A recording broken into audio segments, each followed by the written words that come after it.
কেউ খুন হলো, এই ব্যক্তি যদি খুনের শিকার না হতো তাহলে সে কি আরো কিছুদিন বাঁচত কিনা?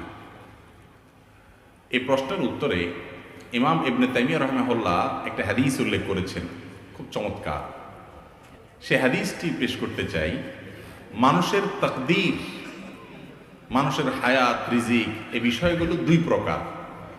একটা আছে চূড়ান্ত, একটা আছে অচূড়ান্ত। চূড়ান্ত যেটা, এই চূড়ান্ত হায়াতটার মানে হলো মানুষ টোটাল এই পরিমাণ হায়াত সে পাবে। আরেকটা হলো অচূড়ান্ত, অর্থাৎ শর্ত সাপেক্ষ। এই কাজটা করলে তার এতদূর হায়াত হবে, এটা না করলে এতদূর হবে। এটা হলো অচূড়ান্ত। তো যেটা বলতেছিলাম, গুরুত্বপূর্ণ একটা ইস্যু। কোনো মানুষ যদি কারোর হাতে খুন হয়, মারা যায়, এই লোকটা তার হায়াত এতটুকুই ছিল যে খুন হয়ে গেছে, নাকি আরো কিছুদিন ছিল, খুন করে বেচারাকে হায়াতটা কমাই দিছে? এর উত্তর হলো তার হায়াত অতদিনই ছিল, তার হায়াত অতদিনই ছিল। এখন প্রশ্ন হবে, তাহলে খুনির দোষটা কি? তার হায়াত শেষ হয়ে গেছে, তার দুনিয়া থেকে যাইতে সে আরো সহযোগিতা না করলো, টাইম তো শেষ, তার তো যাইতেই হবে। তাহলে তারে খুন করে তার টাইম অনুযায়ী যাওয়ার পথটা সুগম করে দিছে, এবং কি দোষ করছে সে? ব্যাপারটা এরকম হয় না? দীর্ঘ আলোচনা করার সুযোগ নাই, শুধু এটুকু বলি, খুনিকে আল্লাহ রাব্বুল আলামিন শাস্তি দিবেন এই জন্য যে তার হায়াত শেষ না শুরু, এটা নিয়ে তো তোমার দায়িত্ব নেই। তোমার কোনো দায়িত্ব, তোমার তো আল্লাহ মালাকুল মউত বানায় নাই, বানাইছে?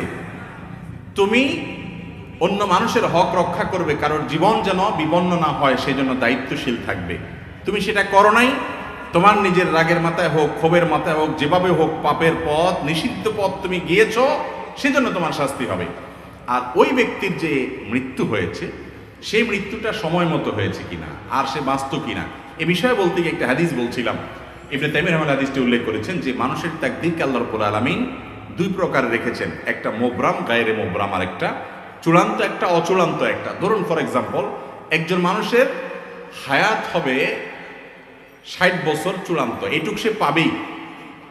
আর এরপরে এডিশনাল আরো 10 বছর আল্লাহ তাআলা, কারোর জন্য 10, কারোর বছর 12, কারোর জন্য কোনো মেয়াদে আল্লাহ তাআলা এডিশনাল হায়াত রেখেছেন। এই এডিশনাল হায়াতটা বান্দার বিভিন্ন কাজের উপর নির্ভরশীল রেখেছেন।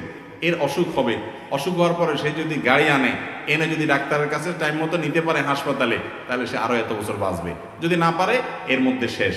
এই বিপদটা আসবে।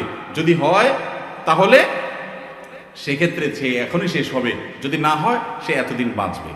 এখন এই যে অচূড়ান্ত হায়াতটা, তাকদীরের যে লেখক ফেরেশতা, তারাও কিন্তু জানে শুধু চূড়ান্তটা, কত বছর কে পাবে, আল্লাহ তাদেরকে এতটুকু জানাই দেয়। অচূড়ান্ত যেটা, ওইটা আল্লাহ ছাড়া এমনকি তাকদীরের লেখক ফেরেশতাও পর্যন্ত জানে না। কিন্তু এই যে চূড়ান্ত অচূড়ান্ত বলছি, ওইটা আমাদের দৃষ্টিকোণ থেকে, আমাদের দিক থেকে, এই দিক থেকে যখন তাকাবেন, আল্লাহ রাব্বুল আলামিনের কাছে অচূড়ান্ত বলতে কোনো কিছু, বান্দার যোগ বিয়োগ করে, প্লাস মাইনাস করে কি হবে না হবে, গাড়ি টাইম মতো আসবে কিনা, ডাক্তার টাইম মতো আসবে কিনা, এই লোক খুন করবে কিনা, খুন করতে গিয়ে খুন হয়ে যাবে কিনা, নাকি বেঁচে যাবে, কি হবে, কোথায় গিয়ে দাঁড়াবে, তার টোটাল ফিগার কি দাঁড়াবে, তার সব কিছু আল্লাহ তাআলার কাছে জানা আছে। কথা কি বুঝাইতে পারছি? তো খুনিকে আল্লাহ রাব্বুল আলামিন শাস্তি দিবেন তার অপরাধের কারণে, নিষিদ্ধ পথে পা বাড়ানোর কারণে, আর সেজন্য সে শাস্তি পাবে। আল্লাহ তাআলা আমাদেরকে বোঝার তৌফিক দান করুন।